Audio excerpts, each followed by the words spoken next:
Hey Mitch, come and read the Drift ad. Alright. Today's episode is brought to you in part by Drift Outfitters in downtown Toronto, Ontario.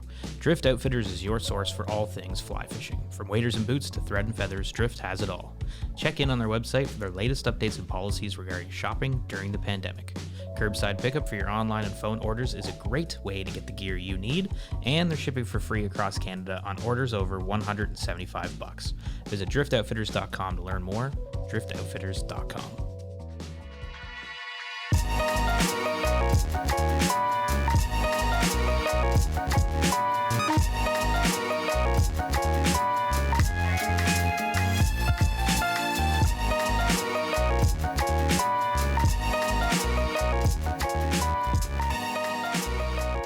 Hello and welcome to another episode of SoFly. It is mid-January right now. It's cold out there, and we're back here recording another episode, a very special episode, a trip recap of a recent trip we took down to the Bahamas. My name is Mitch, and we've got Aldo. Hey, everybody. We've got Yelma. Hey, everyone. Excited for this show. Oh, Yelma, you're so exciting sounding right now. Sorry, yeah, I'm so excited for this show. Come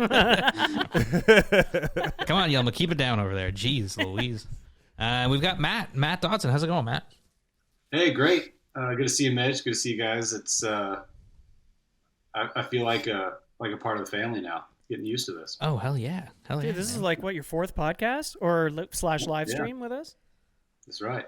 Yeah, and number 3 or something like that, trip down together, and this time we took it together to the Bahamas. Well, I wasn't there, but Aldo and Yilma and you guys and you Matt, you guys went down, and where in the Bahamas exactly were you guys? Andros? Yep, Andros Island, which is the biggest island in the Bahamas. It's 100 miles long, runs north to south, and 40 miles wide at the widest point. And it's just a short plane ride east of Miami. So it's really close and convenient to get to from Florida, from Fort Lauderdale or Miami. It's pretty unique being such a big island. The only inhabited part of the island is the eastern edge because of the ground. So it's hard limestone rock on the east side. So that's where all the settlements are.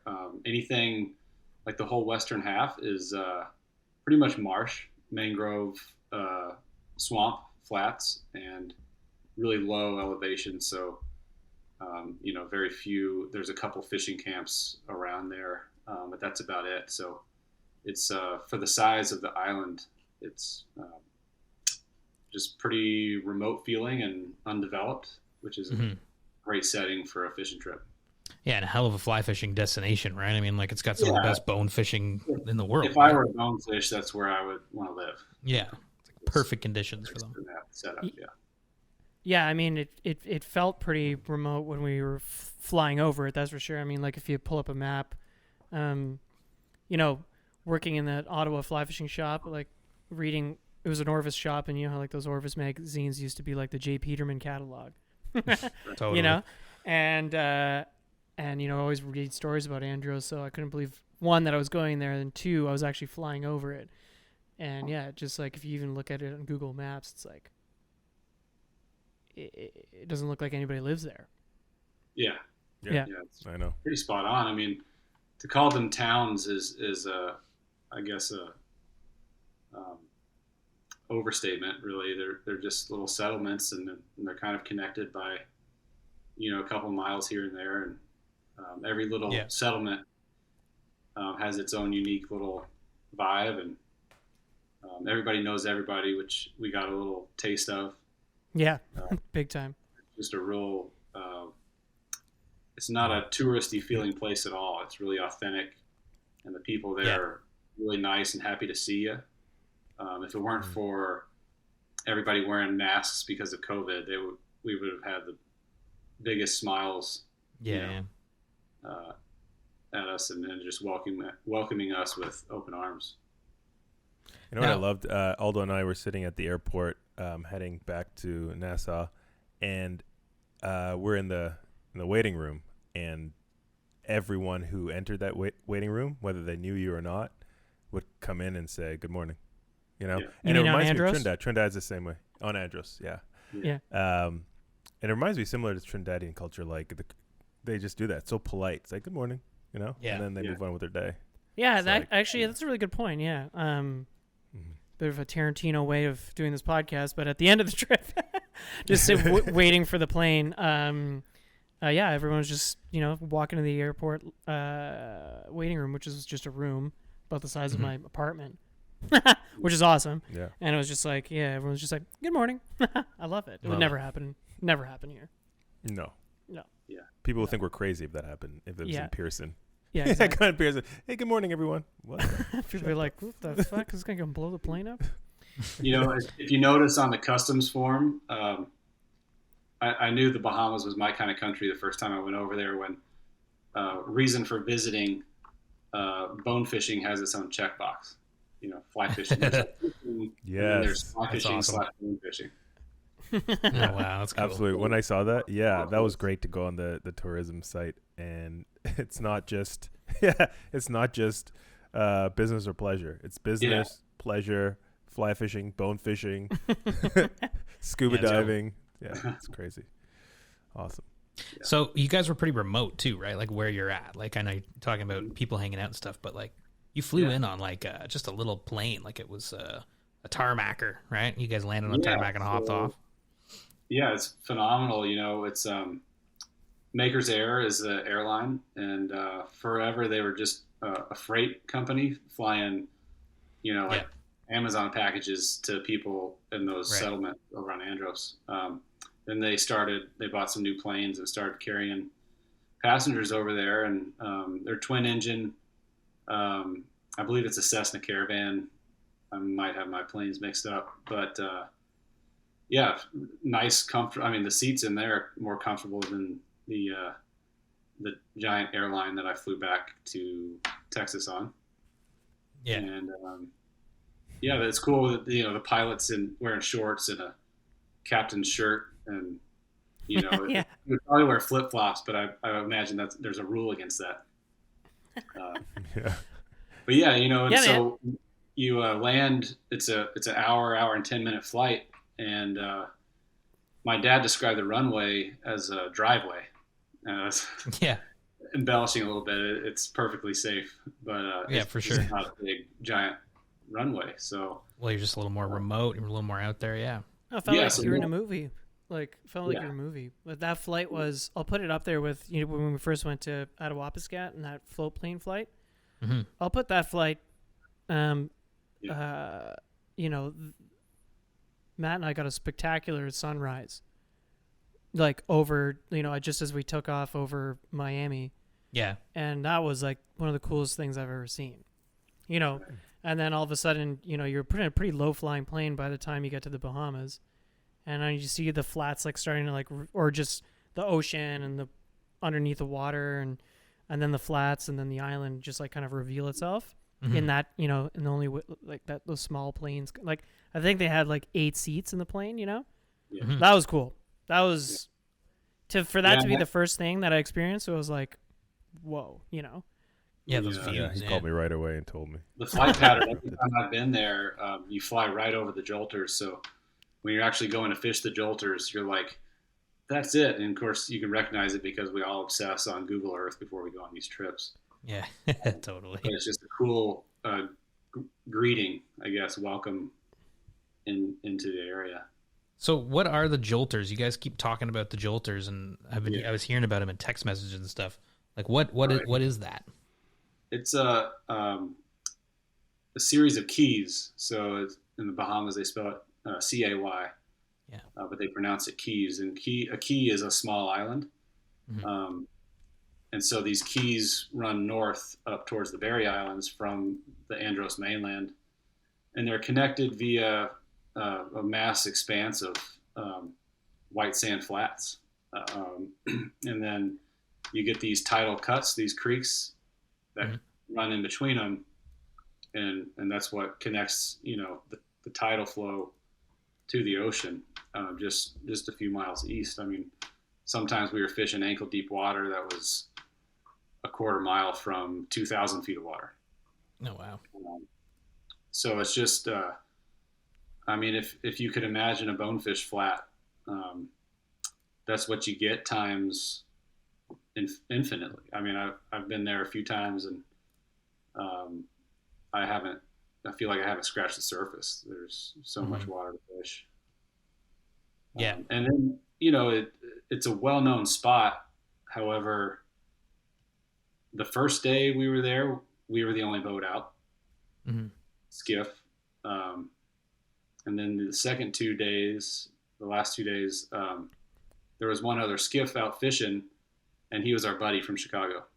So it's pretty like, is that typical? Like that the fishing pressure is like pretty not bad? Yeah, I think it, you know, I would say a busy day fishing out of at least the ramp we were fishing out of in Low Sound, right on the north edge is, I don't know, maybe 4 or 5 skiffs. And you'd be like, man, it's crowded today. That's crazy. And it's such But you wouldn't feel it on the water. Vast. Yeah, no, you wouldn't feel it at all. It's so vast that you wouldn't like. Yeah. Like, you know, Mitch, like you've been to Texas, right? You know, when you start gunning out of that, you know, it's just a lot of water, and there are a lot of boats in Texas, of course, but like, there's a lot of water. But here, there's just as much, if not maybe more, and like no boats. It's crazy. Yeah, it's crazy. Yeah. Right? Well, yeah. Well, definitely want to get more, like, talk more about the days and all that sort of stuff and the experiences on the water. But like, before we do that, Matt, how long have you been going to the Bahamas? Because you invited us down. Yeah. You've been going for a little while. Yeah, I think early 2015 was my first trip to Andros. My first trip to the Bahamas was my dad took me bone fishing my senior year of high school. I was 18. Oh, that's awesome. And we went to Grand Bahama. And I came back from that trip still not really understanding what the whole process was. I was just a trout fisherman. All I knew was throwing a dry fly in Montana, so it was an eye-opening experience. But I got an opportunity to go down in 2015 through several friends in my kind of guide circle. And as y'all know, the fly fishing community is a pretty small world. Got an opportunity to host some bone fishing trips to a small camp on the west side of Andros called Flamingo Key.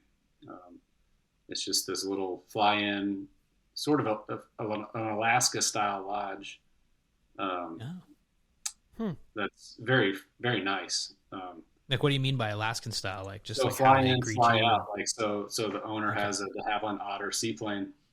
Oh my God! And there's no roads. You just, you know, he's got a dirt strip.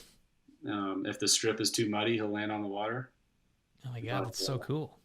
They host. They have 6 to 8 guests a week, and they only operate from late October through late May. Wow. So I just got lucky through knowing some great people, and anyway, that's where I met Prince, and that's where I really learned how to saltwater fish, and that's where I really caught the bug. You know, it was immediately I was just obsessed. You know. So who is Prince for people that don't know? Yeah. So Prince Myers. Yeah. I've been hearing lots of stories about Prince. I haven't met him yet, obviously. Yeah, you know, if you've ever been in a skiff with me in Texas, or in a drift boat with me in Montana or anywhere, like I usually tell, if I go a day without talking about Prince, it's a weird day. But he's had a ton of influence on me. He's born and raised in Andros. Okay. Born in Fresh Creek and then moved north and was kind of raised in Nicholstown where we were. Okay. And you know, I kind of jokingly to him call him the mayor. Yeah. Because he just knows everyone. Everyone honks their horn at him. You know, he's big old smile on his face. He's always smiling. He is the mayor. Yeah. He's the unofficial mayor for sure. He's got he's just got like that swagger, walking around smiling, knows everybody. Oh, he's got a swagger. He runs that place, man. He runs it. Yeah, he runs it. That's cool. Put it this way, it's really good to go to that town and be Prince's buddy, or you know, and be there with Prince. It's like You're on the inside. Yeah, you're part of the VIP crew. absolutely, right? absolutely. Oh, that's wicked. But yeah, he's been guiding bone fishing since the early 2000s. Yeah. Which is a kind of a cool story in and of itself. And he started going to Flamingo over on the west side in, I don't know, 2007, somewhere around then. He's there more than any of the guides. He's there the longest. Yeah. Fishes the whole season there. He gets to come back and see his wife and kids and stuff every few weeks, and definitely for the holidays and stuff. But when he's not at Flamingo, he's guiding folks like us in the Jolters. Right. Which And is so- it's kind of his home water, right? Like, is that fair to say? Absolutely. I mean, he actually Jolters. got his first start Jolters. as a bone fishing guide.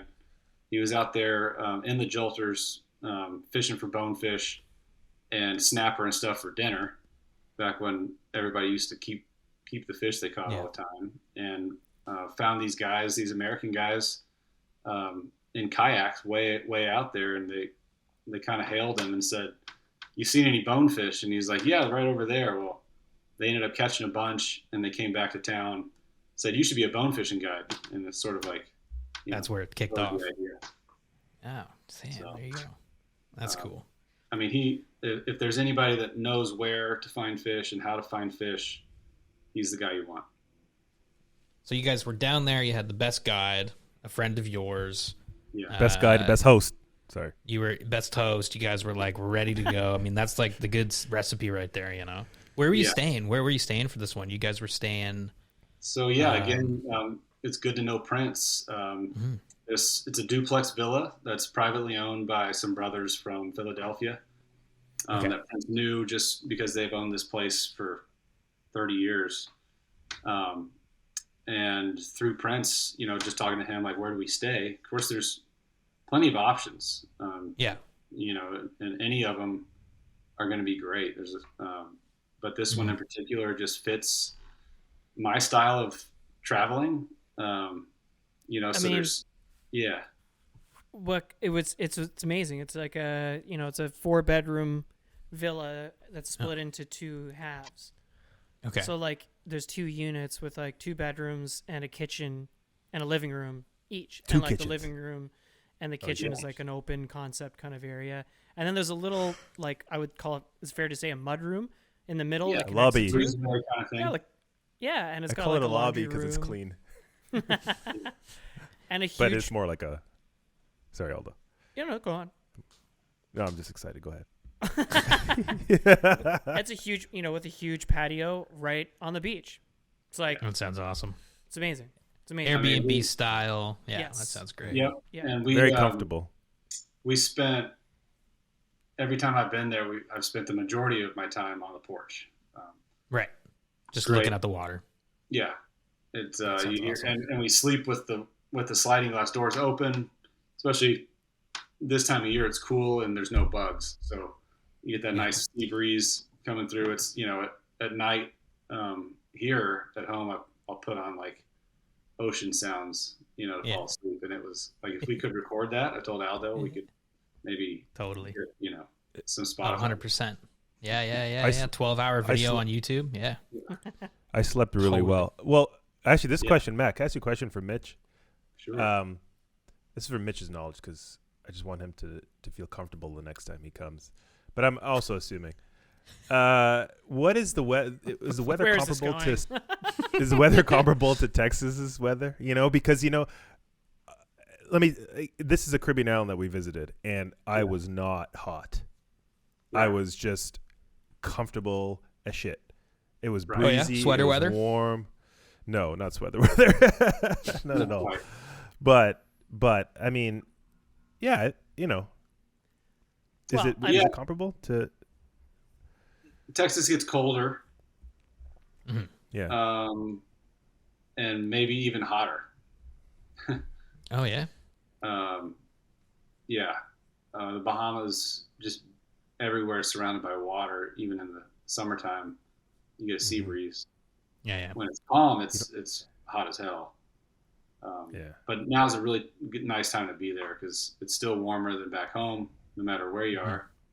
It's, I mean, unless you're in Key West. Yeah, it's January. You guys were down like on the beach. I'm like, it looks amazing. It was like snowing here, you know? Yeah, I mean, the water is in the 70 degrees Fahrenheit, something or that's something awesome. like that. oh, yeah, that's great. 75. Like, yeah, I would say it was. Yeah, I guess Yilma's point is it wasn't blazing saddles hot. It was moderate. Right. Like it was hot. It was high 20s. Yeah. But you didn't feel like you were gonna like when we were in Tobago in March 2020. I was like, by the time the sun was full, like at 1 o'clock, I was like, I gotta go home. I was like, I can't. Wow. I can't deal. No way. I can't deal. The sun's too strong. It's way too hot. We've already been here 6 hours. I just I can't do it anymore. Die. But oh man, I couldn't. You totally don't even think about it in the Bahamas Didn't think about it at this all. time of year. Yeah. Nope. No, not at all. No, I mean There we're you go. Mogami's hotter in the summer. like we're covered. We were covered up, obviously. Like Sure. we had long sleeves and everything and sunscreen, etc. But yeah, it's like the water is pretty. It's not cold, but it's not like bathtub hot. Yeah, that was actually the first time I've been there that I actually didn't take a swim in the ocean out in front of the villa. Because it would have been a quick A dip. little bit chilly. And that's just because it's January and it's like it gets a bit colder there at this time of year. Some cold fronts, but that's generally good for the big fish, and I don't know, first few days, like we didn't catch, other than mine that got eaten by the shark, but yes. Okay, yeah, that's what I want to get into now. I want to get into like the fishing and the shark biting thing. Yeah. I mean, I saw that video. Well, let's start off with just like getting there, like really quick, because you guys all kind of took different paths. Right. Yilma flew straight to the Bahamas, although you went to Florida. Yeah, I met. Well, Happy New Year, everybody. It was New Year's Day. Yeah. And I flew out of Pearson here at 5 a.m. Everybody in the world was like trying to have a conversation with me because everybody I think was still drunk from the night before, and they kept like asking me about my backpack because I had the fish pond backpack. Anyway, Yeah. I'm not gonna get into that story, but it was just funny. It was like Larry David-esque. Like everybody, I'm like so tired, and everyone's trying to have this longest conversation. Cool backpack. Yeah, exactly. Yeah. Anyway, I get to Florida. Get into the hotel. There's a taco place across from the place I smashed some tacos, and then Joel was actually supposed to come. Our good friend Joel Clifton, who's last time we all saw each other in Texas. He was going to come and shoot this trip, and we were supported by Rio and Reddington on this trip. Thank you. But they sent a bunch of gear to Joel's parents' place, who live in Fort Lauderdale. So I went, I grabbed the stuff, and then by the time I got back, Matt was in the hotel room, and we had a little night in Florida. Oh yeah, wow. We went out for dinner. It was fun. That's pretty fun. Yeah, it actually was. There were It was people my cruising. longest layover ever. I've never had a night like a full day layover. Mm-hmm. Yeah. And then Yeah, Yilma. so the next morning we Yilma flew straight to Nassau, right? Yeah, I flew to Nassau, and I stayed at a actually really comfortable, clean, and I'm not just saying this, but it was great. It's called Bell at the Airport Suites, and it's just a half a kilometer from the airport there in Nassau. And it was great service. He picked me up from the airport. He called me. He's like, "Hey, I'm gonna come pick you up." I'm like, "Wait a minute. The hotel owner is coming to pick me up. Aren't you gonna? I can get a cab." He's like, "No, this is what we do." So he picked me up, took me to my suite, and drove me back to the airport the next day. That's awesome. There you go. Yeah, it was great. So service right there. Mm-hmm. Then you guys all met up at the airport. Then that took you to Andros. No. No. Oh. Well, what the hell happened? So Aldo and I left right at dawn on Maker's Air from Fort Lauderdale. Flew directly into San Andros, which is just inland from Nicholstown, and it's kind of just where the airport is. And you land on this runway in the middle of nowhere, and you get out, and we cleared customs in a single wide trailer, and Jeffrey, the same dude that's been opening the chain link gate for every time I've gone was there, and I think he said, "Hey Matt," but he could have said, "Hey Mon." But I like to think he said, "Hey Matt." He said Matt. He definitely said Matt. Yeah. Yeah. So anyway, that was super easy, and then Aldo and I just rigged some gear, got settled in the villa, and waited on Yilma, who was delayed slightly from Nassau. Just slightly. So yeah, Yilma, you were coming in from Nassau, which is a 15-minute flight. It's a 15-minute flight to Andros, and I was on the plane on time. So we got on the plane on time, but it was delayed. I think there was another plane on the runway that was taking its time, or there was some sort of traffic on the runway. But then they decide to wait an extra hour for another family, or 45 minutes for another family. They're like, "Oh, there's another family. We got to wait." So, okay.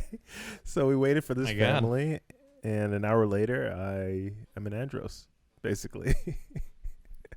Yeah, so, but I mean, that's all part of, I was just saying that's all part of the fun, you know.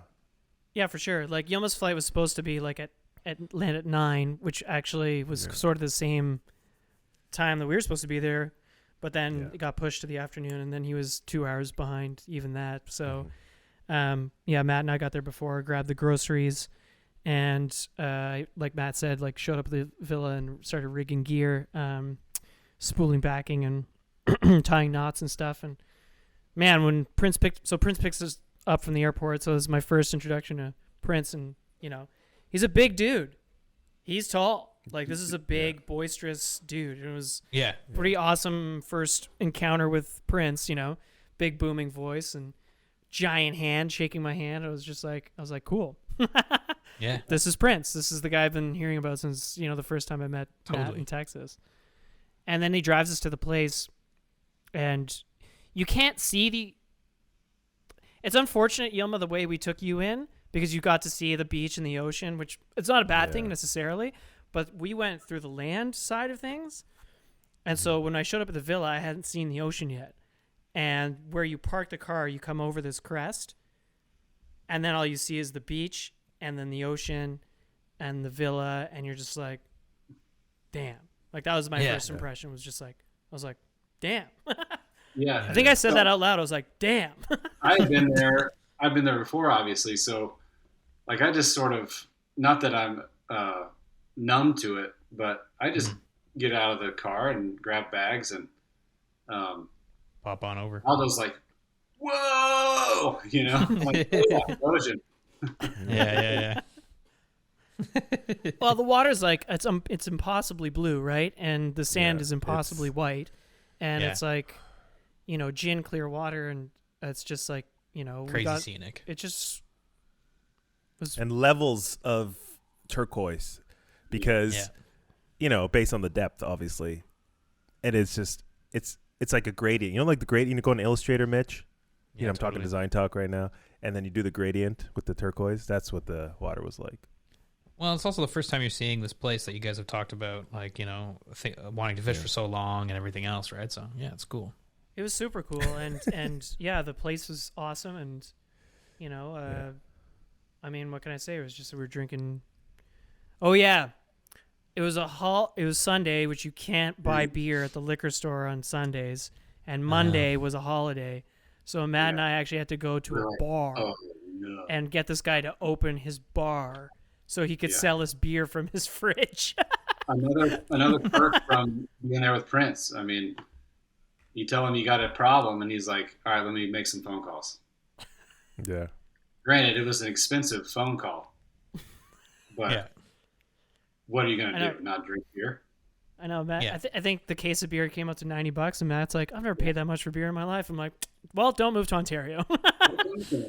Yeah. Oh my God. Yeah. Seriously. Oh my God. Shit. So yeah, we got beer. We got Yilma at the airport, and and that was the arrival day, and then it was just eating dinner and getting all stoked for the first day of fishing. Yeah. That was great. I remember when I got off the flight and I heard this boisterous man. I'm like, "Oh, is that Prince?" He's like, "Yeah, yeah, it's Prince. Yeah. I know, it was funny. You had to be there, folks. Yeah, if you're listening, you had to be there for that joke. Okay. Awesome. So, okay, you guys crash. You get up the first day. How many days were you there again? 4, right? 3 days of fishing. 3 days of fishing. So Two one. 2 travel days, yeah. Yeah. Yeah. So day 1, you get the rods together. Uh-huh. What happens? What's the first What impression did, when you get on the? You what did get on a Reddington- boat first, right? Reddington sent down, what did they send? 2, An 3 8-weight and a 9-weight setup. Predator rods and grande reels. Yeah.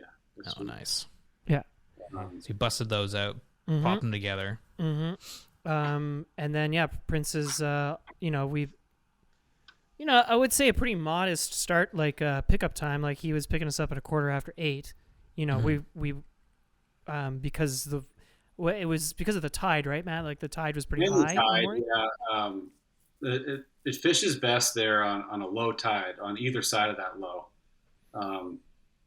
I think I've had better fishing on the falling tide as it gets low, but really that combined, a high tide in the morning combined with the low sun angle, and we're trying to sight fish. So, it's civilized. It's country club hours. It's great. Oh, Right. it was amazing. Yeah, so we, Prince picks us up at 8:15, and it's a very short drive to the boat ramp. And, we load up the skiff, and all of a sudden it's just like, well, Yema, that was your first time seeing a polling skiff. Yeah. Yeah. Oh, It was a lot really? of it was a lot of firsts this trip. Yeah, and I had been there before and heard Prince talk all about it before, and that was the first time. This is the first trip that I've fished from the boat. So, Yoma, really? it was your first experience on a skiff, and we actually did use it for its designed intent. Because normally, how do you fish? You just like go to the flats and kind of walk and Anchor up and then walk until it gets ankle deep and start catching fish. So why were you guys casting from the boat this time? The high tide. High tide. We're right, waiting okay. for the tide to Yeah. drop. Yeah. So once the it's down, fish- you guys, The fish school We up kinda- high tide because the sharks Yeah. come in, and that's their defense mechanism. So you might, if you found a flat shallow enough to walk at high tide, you might be walking a long time before you find a fish. But if you find a fish, you're going to find 100 fish, kind of thing. Yeah. Yeah. Man, the sharks were insane. Like the pictures you guys sent me of the sharks. There were so many sharks. Mama. Is that normal? Yeah. Apparently. Sorry, he was asking Matt. But Matt, quickly, I just want to say one thing before because there were, out of all the sharks, I mean, there was one shark when we were on the flat that freaked me out. Only because it came, Prince and I were about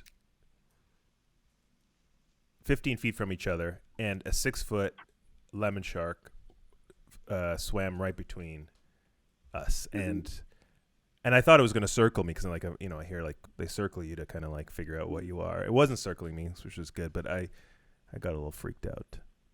I must It's say. And big. Prince We is saw like, some big come on, man. Yeah. Come on, Prince man. is like, Get your "Don't worry cast about together it, now. There's like a shark circling you. Yeah. Most of the Well, time, it wasn't circling. But you might see some sharks like once when you hop out of the boat initially, because the boat's got to be in deep enough water to be able to exit so it doesn't get stuck on the falling tide. But then you walk up to a point to see tailing fish, because that's kind of what it's all about. At the falling tide, those fish move in shallow enough where they spread out and get happy and start working slow, and it's shallow enough when they tip down to eat, their tails come out of the water, and that's the epitome of saltwater sight fishing, fly amazing. fishing. But yeah, so once they're up there, they feel comfortable because there's virtually no sharks. Right. Yeah.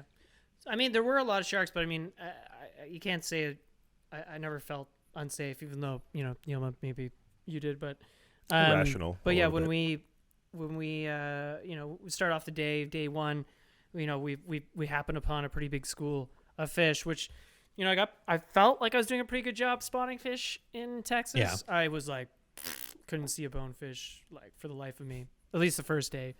And there were like maybe 50 in this first school. Yeah, And that was 4 or 5 feet of water.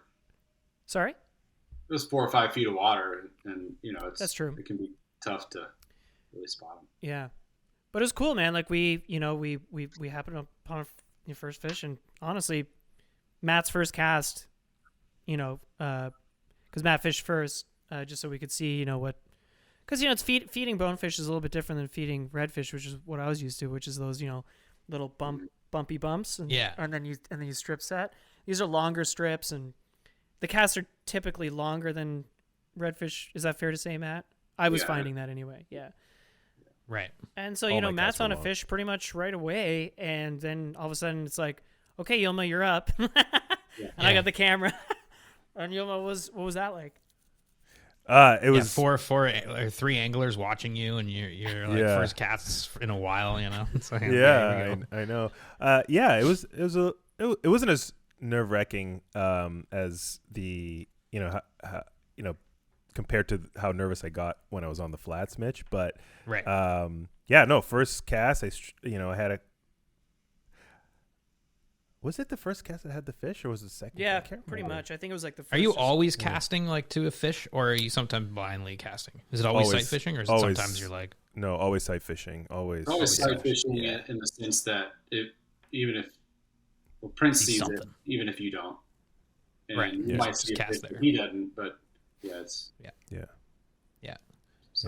Okay. I think it was like one or my first or second cast, and then I got a huge pull, and I don't know if it got all the way into my backing, but pretty close on this one. But I fought it for quite a bit, and to the point where I'm using the butt of the rod on my chest sometimes, or on my arm. I thought you were going to start talking about different muscles in your arm, and I was like, all right, come on now. This is when I was using my huge biceps, and my traps were really engaged, and right. The thing ran, and you were like, holy shit, this is a big fish. Yeah, it ran. What was everybody doing? Was everybody yelling different stuff at you? Keep the rod tip up. Don't let the thing. Was everyone just silent? No, I mean, I think for this one, I think it eventually got to that point. Oh yeah, Mitch, it got to that point. Some casts, but this one was just like all those. Oh, good man, good. Everybody was like, good job, keep it up, do this. Oh, Matt was. Did you get the fish in? Oh yeah. Well, yeah. But before I got the fish in, Matt was. There was some points where I was bending the rod in the same direction the fish was going. It's like opposite direction, get it to the boat.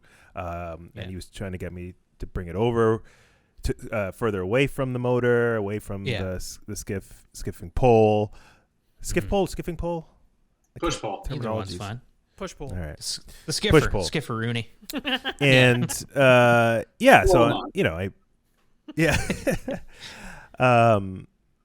and then as soon as so close to the end that, it went underneath the boat, and I had the rod, and I was bringing it up, and before I could bring it up, I felt a little pull and some splashes, and there were 2 lemon sharks just below the tail of my bonefish.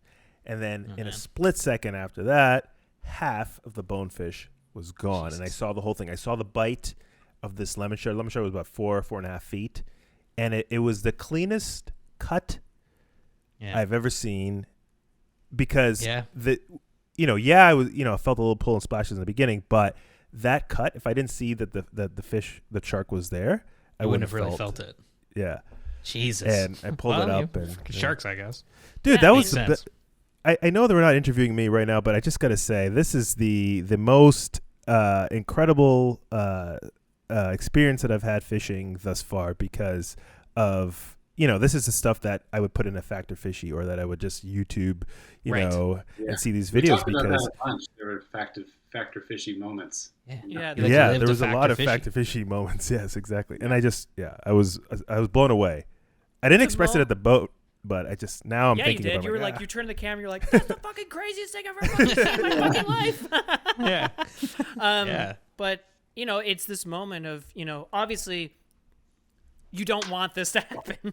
You don't want a fish to die because you're reeling it in, right? So, when this happens, we anchor up and find some other fish because there's too many sharks around. Yeah. But, Yilma did an awesome job reeling it in, and I haven't seen the fish at this point. I've got the camera on Yilma, so all I'm looking at is Yilma reeling this thing in and trying to, But when the head comes up, this was a I know. huge bonefish. This is the biggest bonefish Yeah. I've personally ever seen in my life. And I was like, wow, that was a big fish. And to Yilma's point, the cut was so clean. It's like, you remember, Mitch, you always make that joke when you're like fishing for pike and you forgot to put the steel leader on and it just takes your fly and just goes, you don't even notice it taking your fly. That's kind of what it was. It was like this clean cut. Yeah. And it was, it all happened right at the boat. Like, he kept it away from the, the sharks, but the shark, there must have been one just under, there was one right underneath the boat, and fortunately that happened. But that was a pretty crazy first, sequence. And The video is crazy. I saw the video and I was like, Jesus. Like, Pull the head out of the water. Obviously, you don't want to be the reason that a bonefish gets eaten. Totally. But it's just going to happen. And as far as like how we manage things, like we didn't stay around too much longer. And no. After that, it got pretty sharky and we moved. But then again, and we wanted to, y'all were partly there. I mean, mainly there, kind of for business. I mean, we had a shot list and some things to get on camera, and one of which was fish. Evidence that we did catch fish. But when the tide is high like that, we were fishing barbless, and every fish was released with a release tool and not handled at all. Because of that. Now when we got up into the really shallow stuff, like we were talking about, where, their tail fin and dorsal fin are out of the water, there's no sharks around. And so as long as you handle them with care and keep those fish wet, that's when we were able to do some fish shots. But yeah, that's it's a good thing to point out, That really? Like we're not trying to like, no, sorry about my kill excitement fish for pictures. You know what I mean? Like we're it happens. trying to be as the sharks got to eat too. And got a little keeping excited. bonefish in the Bahamas is not legal anymore. But in that case, Prince took the head and a quarter of its body that was left and put it in the back hatch, and Jessica made stewed fish with it. I think it's called or something. Yeah. But nothing was wasted. They live off the resources, and while they don't go and catch stringers of bonefish anymore and bring them home and cook them because they realize there's economic value to those fish. Instead of throwing that back in and bringing more sharks in, I'm gonna he's gonna put it in the hatch and get some good stewed fish out of it. Yeah. Awesome. Yeah, it was pretty cool. But yeah, we spent we spent every day kind of like that. We started off on the boat, poling, finding schools of fish, and like honestly, I've said this before about bonefish. They're pretty agreeable fish. Like they can get spooky, like any fish can.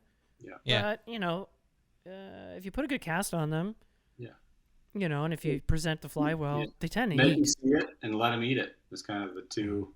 Yeah. That's it, and they will most of the time, eh? Make them see it, let them eat it. I love that. That's totally the case. That's the right. If you've got anything kind of close to what they're eating,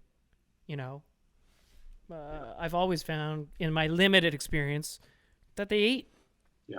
Kind of like redfish in that way. If they're feeding, and you present well, again, limited experience. Like I've had them. We caught a ton of fish from the boat that day and every day actually.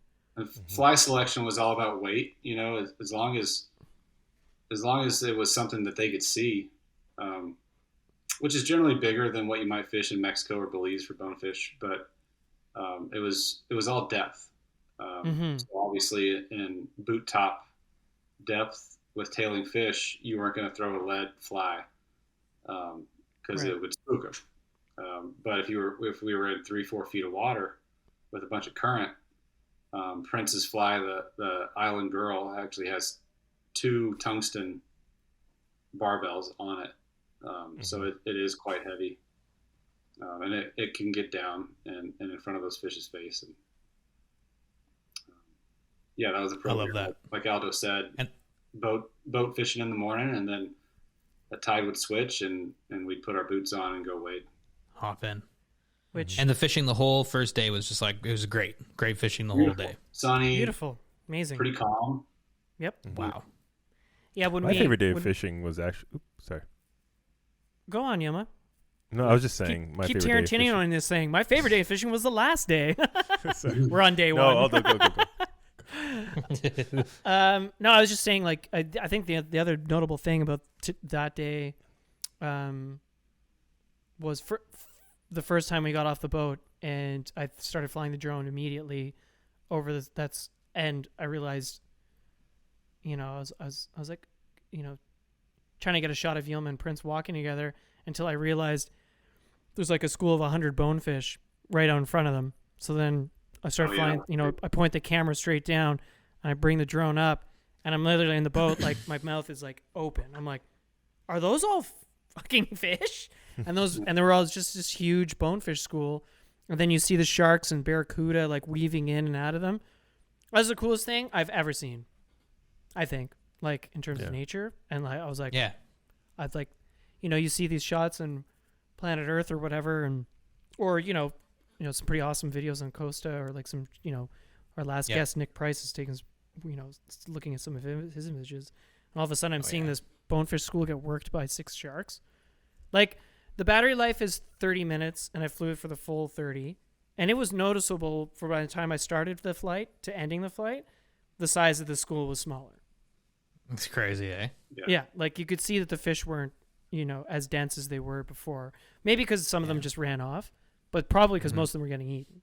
And, we weren't really hooking that many fish or any from that school, and rightfully so. Like, I wouldn't eat anything if I was, like, getting marauded by sharks. Yeah, but it was a cool experience. Like, just seeing that and witnessing that was wild. Yeah, once we realized that was pretty wild that the sharks were working in there, Prince was like, and we all kind of thought at the same time, like, all right, let's move. Let's move on. Yeah. Let's go. Let's move it on. And then we got a wicked end to the day on, as the sun was setting. We stayed out, I think, later than, or at least Prince made it seem like later than normally. That was later, especially for this time of year. You kind of lose your good light at 3:30, 4, and we were coming in at 5:30. So he was keeping us out for that tide because it was still falling, still skinny, and as long as you could see the tails, you were in good shape. But Matt, you caught one right at sunset, pretty much, and that made for some pretty epic lighting. If I do say so myself. Well, that's I learned a lot spending 3 days. I mean, of course, I've pulled a boat for you guys quite a bit to get content and photo shoots and stuff like that. But to be the angler or an angler for that, I learned a lot, in a lot of ways, and the light necessary for ideal fishing conditions might not be the light necessary for really good quality images, which was cool. It kind of, and this might be early, but segueing into the next day, it was cloudy, and I was kind of like down in the dumps about it when I woke up, and Aldo and Yelma were like, no, this could look really good. And so right lifts the spirits a little bit. Yeah, silver lining. And it did look it's obviously good. tougher to spot fish, right? Yeah, obviously. Right. And these things are hard to they're pretty hard to spot anyways, like when it's sunny or no. They'll be coming at you and facing you, and on that white sand it just stands out like a black torpedo, and then they'll turn sideways and you'll be like, it's like camo. Like Yeah. Well, they're like, their scales are a mirror of everything around. Totally. Mm-hmm. Yeah, and it's true. It's like, and their backs, you start looking at their backs and they're kind of modeled, and then you realize, especially when you're shooting from the drone, like it looks like, their backs actually look like dappled sunlight over the waves. They're perfectly camouflaged. Like totally camoed in. Yeah. They're amazing fish. And their belly's flat, so they can swim like 29 miles an hour. I think I read. Wow. That's crazy. Swim that fast in 6 inches, 7 inches of water, which makes them one of the coolest fish to fight on a fly rod. Yeah. I didn't have one fish that didn't take me into my backing. Every fish Really, I hooked, and I've fished the least out of everybody, but every fish I hooked went into the backing. Mitch, God. Aldo tied my backing to my fly line, and it held up.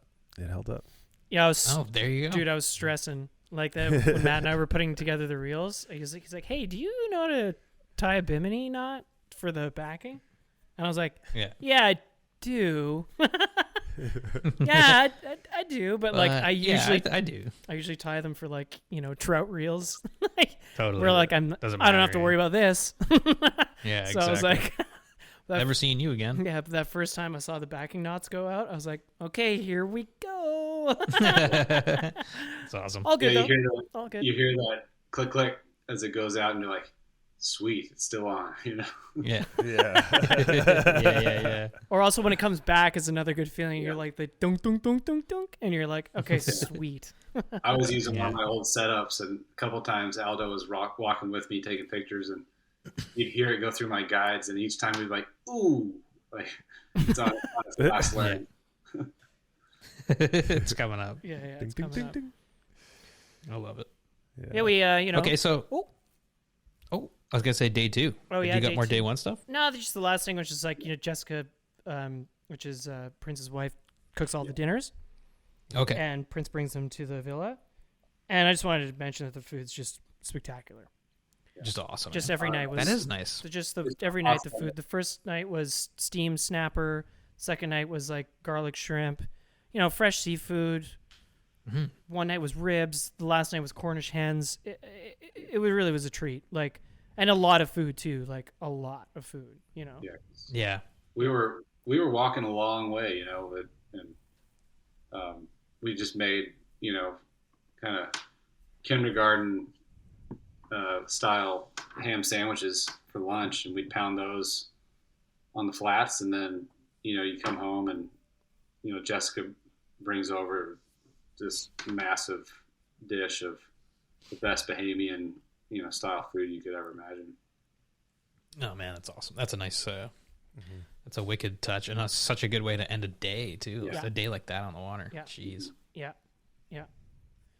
that's wicked. Yeah. Okay, so day 2 then. You said you woke up and you were sad, Matt, and Aldo was happy because of the clouds. It's kind of your typical Bahama breeze. It was blowing a solid 15, which is no big deal, but it just makes throwing certain directions more difficult. Yeah. But the clouds, and so as saltwater flats fishing enthusiasts, the combination of wind and clouds is kind of a bummer. You can do really well with clouds and calm, and you can do really well with wind and sun. And 15 wasn't bad, but there were gusts a little higher, maybe 20. And but it didn't, like Yoma said. I think that was my favorite day of fishing too. I kind of got on a roll on the falling tide, and we did great pulling around. Like the visibility actually wasn't that bad. Yeah, we did great. I honestly loved the second day, Matt. That was my favorite out of the 3. Yeah. Why'd you like it so much? I don't know, to be honest. I think it's just. I think this is it. Because I caught my first bonefish on the flat on the second day. Yeah. And Wade fishing. that was it. Wade fishing on the flats. I think it how long do you think that is? Probably like a kilometer diameter. That flat that we were on. Oh yeah. Half mile, I should say. Oh man, it was. I felt like we could walk It's off one the of end the of the biggest earth. ones I've ever seen. Mm-hmm. And that's actually my favorite one there. Every time I've gone, I've fished that a few times, and it just seems like it's always productive. It's sort of shaped like a football field, like it sort of slopes up in the middle, like a football field would be to drain water. And so you can find that magical depth depending on the tide where those fish are moving. and it slopes off gradually, so you can stay there for a longer period in that tide. The fish just seem like at some point they're going to be really happy and catchable. Well, this is how flat it was, to give perspective. Aldo was running on it. So that is how flat that flat was. Yeah, I kind of like, when you were patrolling the flats, I try to like position myself in between you guys. So if whoever caught a fish first, I could like run off in the direction of whoever did that. But yeah, I mean, day 2 was, like you said, it was cool. It was cool because, obviously the lighting looked really amazing. We started the day off Prince tying flies actually at the lodge, which I thought that was kind of neat. He was tying his pattern that, we got to know the sweet island girl, and he talks about that in the interview that at the end of the show that we're going to put up with Prince. But that was a cool way to start the day. And then we were, again, started on the boat. Saw just like, the cool thing about, obviously fishing at the flats is from a poling skiff is not only just catching fish and being stealthy, but everything else you get to see.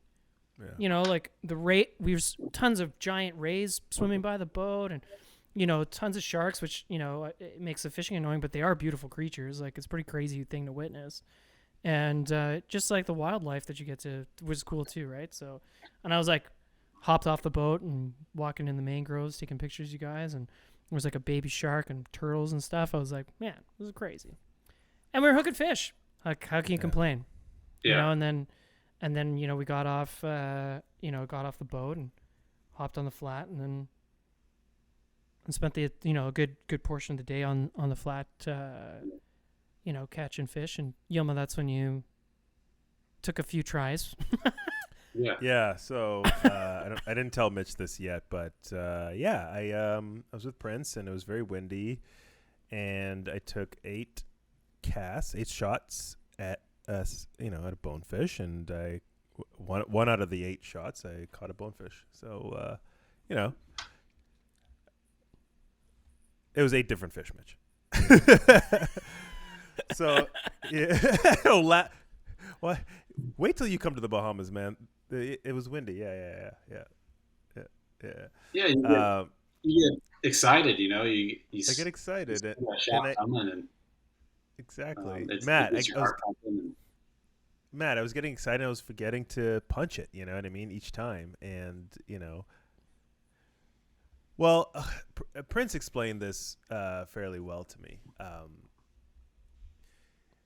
Basically, I was casting. Actually, Aldo and him were watching me pretty closely, and I was casting like I was fishing for pike or muskie, right? So my hand was, high, versus my elbow really low and tight to my body, right? So those loops weren't tight enough, where they were kind of like hitting the wind and going through it, versus exactly, and it's getting taken away mostly. So, but as soon as I Exactly. So, there's been, but then when I would remember to do it, then it would go. But I would remember to do it when there would be no fish around. I'd remember to do it at the wrong time. So, but on the very last time, I kind of got a little lucky because the school, it's about 4 or 5 of them, they were coming with the wind, and I'm like, fuck. And then Per's like, no, they're turning. They turned and they went around. So I had a chance to kind of like be perpendicular with the wind, so it was hitting me on my left side, so I can then I obviously every cast I'm getting excited, so I'm not thinking, but my cast was right spot on, right on the tip of that bonefish, and it hit right away, and it went into my backing. That's awesome. Cool. We in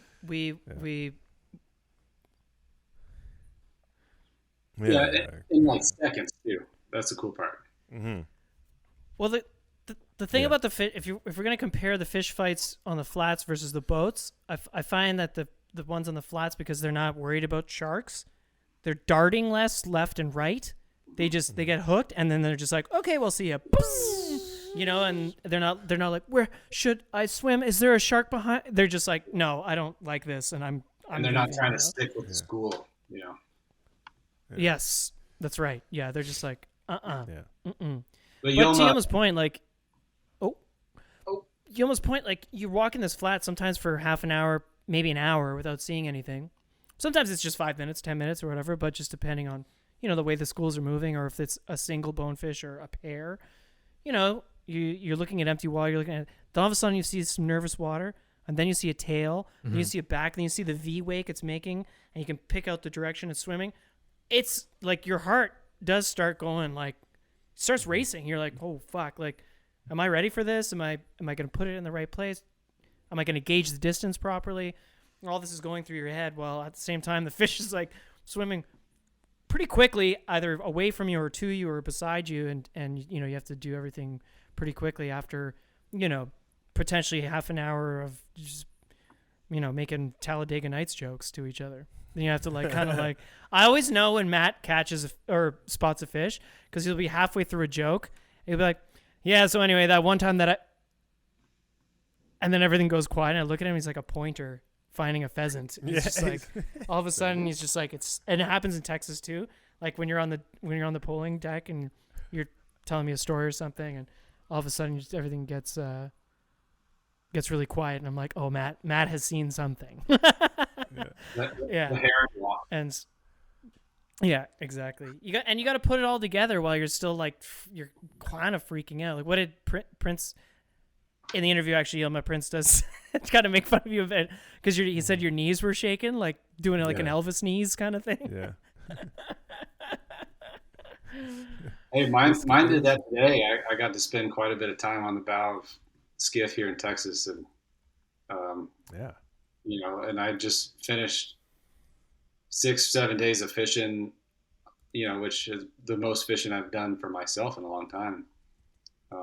Still, you get that shot, you see those fish coming from a long way away, and you start, putting some pressure on yourself and getting a little shaky kneed.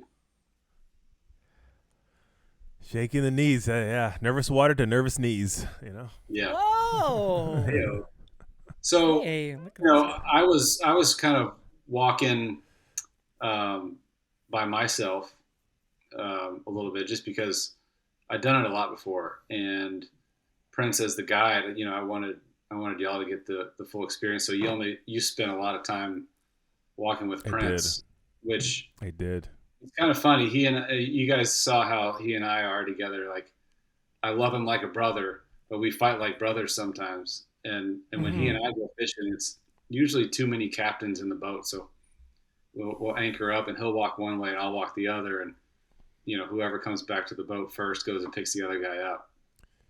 Right. So I want to know maybe from your standpoint, like how was that walking with Prince and what was he talking to you about the whole time? Was he instructing you the whole time or just when you were finding fish? He was instructing me the whole time. There was no quiet moment. Even though we were trying to be quiet, there was no real He's feeding you silent. information. Yeah, he's feeding me information and mostly about my shoes. And there's not a whole lot of coral, so the lighter salt boots the better versus like the bigger ones that I've had. And although I have the same boots and they just carry a lot of water, and he was just saying, the lighter the shoes you have or the slimmer they are, the better and the sleeker they are in the water and the quieter they'll be, because bonefish are crazy spooky. So he was talking to me about that every day actually, and I'm like, Prince, I can't change my boots, man. Next time I will. Where's the fly shop? Yeah, until Andros opens a fly shop, like we just got these. Yeah. And then the other thing, it wasn't just one other thing, but the biggest one was casting in the wind. He's like, making sure I'm prepared. He was telling me how the bonefish kind of, how they feed, how they swim, when, their movements and how they'll work, and then what to look for in terms of nervous water, tailing, that kind of thing. Whether, when it's, how it's easier to spot them when the sun is at a certain level and not, he mentioned as well. Oh, man, he mentioned a lot actually. And yeah, he talked about the sharks. If the sharks are around, it's probably, if you spot a shark first, it's probably a good sign that the bonefish are close by, because the sharks are looking to feed on the bonefish, things like that. Right. He also mentioned what you mentioned earlier, and he would talk about this a lot, actually. It's like, once the tide is, how the tide works, and once the tide is gone, you'll see them come into the shallower depths, and then, versus when they school up when the tide is high, kind of thing. So it was an ongoing conversation while we walked together. There was never a dull moment at all. That's Only awesome.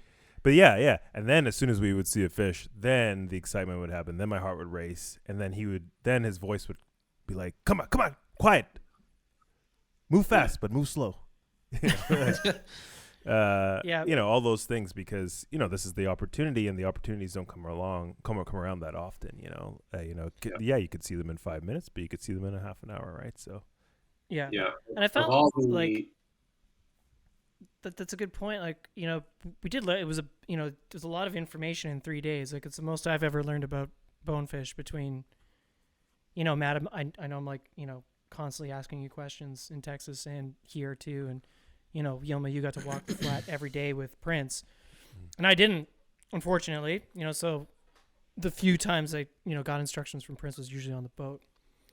But it's cool, just like this guy knows these fish, and it's cool.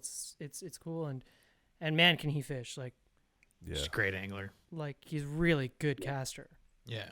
He does this thing where he kind of like, I can't explain it properly because I'm gonna say, well, it's like an underhand cast, but no, like the rod follows the an overhand path, but the line, I think Matt, you said like, I don't understand how the fly turns over, but it does. And it's just like the line loop. almost goes. It almost looks like a tailing loop, but it's not. Like, it's Right. just the tightest loop you could possibly throw without it tailing. Oh wow. Whoa. Yeah. And he's got just the timing in his wrist flick comes at the right time, and that combined with the power and line speed that he puts into the rod, He can. that's how he taught himself, by hooking himself in the back of the head. You might have mentioned this earlier, but how old is Prince? Like, how long has he been fly fishing for? Prince, I think he just turned 54. So he's been fly fishing like his whole life, kind of thing, or fishing his whole life. No, just conventional fishing up until, the early 2000s, maybe Okay. 20 years or so. When he picked up a fly rod. But yeah, he just taught himself, and he's an athlete, so he's got the dexterity and the coordination, and it just clicked. He'll tell you he was the best basketball player on Andros. Yeah. Yeah, but He he probably will. started slow. Well, we have an interview with him. Is this a good time to like cut to that, you think? Aldo, what do you think?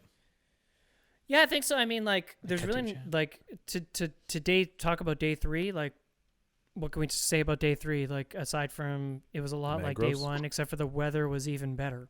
Yeah. Like, the weather was amazing. We caught a bunch of fish from the boat. We saw a bunch of fish. I got to fish more. Yeah. That was nice for me. You got to And, fish close to the mangroves too, Aldo. Yeah, that was cool. We were fishing beside some islands, and yeah, we spent the last part of the day on a different flat, which was a little bit more wasn't as shallow, and the bottom wasn't as hard, so the wading was a little bit harder. But there was fish. Matt, you got into a couple, which was really cool. And then to Yilma's point, we got to go through these. We got to see these little took to the boat through, and we posted an Instagram story about this. But the little channels through the mangroves. So that was really cool, like seeing like the mangrove system, which we hadn't really done the other days, and that was the cool thing. Yilma, you mentioned this earlier today, when you came and picked up some stuff from my house. But Prince did show us something different about his backyard every day, and so that would be the only thing we really need to mention about day 3. The that spooky was different. It was just the attitudes of the fish were. Yeah. They were just tough to catch. I mean, it was a real challenge to get those fish to eat. Yeah. But that's why we love it. If it were easy, we'd have been bored by day 2. Yeah. Yeah, Challenge of it. I mean, that's just the thing is Yeah. there's a lot of fish, and Prince puts you on them, and we did really well. And yeah, I mean, yeah, I'm with you, Mitch. Like, we should just cut to this interview right now so everybody can hear from the man himself. Yeah. Actually, I'll set it up. Matt, it was a conversation between two pals, Matt and Prince. 2 brothers. Yeah, Sitting like, Yeah. where were you guys sitting? Because there's like, you can hear water in the background, and obviously like the audio is not like this because you're in a room. And like, where were you guys at? we were on the patio of the villa, which was great. sweet. As where we spent a lot of our time just talking about the day, fishing, and telling stories and all that. So it worked out great. So this is Yeah, a slice yeah. of audio from the moment, from that place, from that time. That's cool. Okay, sweet. Well, yeah, let's cut to that. Listen to Prince. Check him out. Here's Prince and Matt. Today's episode is brought to you in part by Gill's Fly Fishing International. Gill's Fly Fishing International provides the destination fly fishermen with the best personalized trip planning and booking experiences possible. And they run FFI Magazine, an online fly fishing magazine with articles from your favorite fly fishing writers. The magazine is filled with tips, trips, and tightline stories to get you jacked for your next adventure out on the water. Visit flyfishinginternational.com to learn more. That's flyfishinginternational.com. My name is Prince Meyer. I'm a bone fishing guide from Nicholasstown, Andros, Bahamas. I fished these areas for about 10 years, and I was doing it a long, pretty time, and I'm continue still doing it, and I wish I still could be around a long, pretty time again. I wish to do it more and more.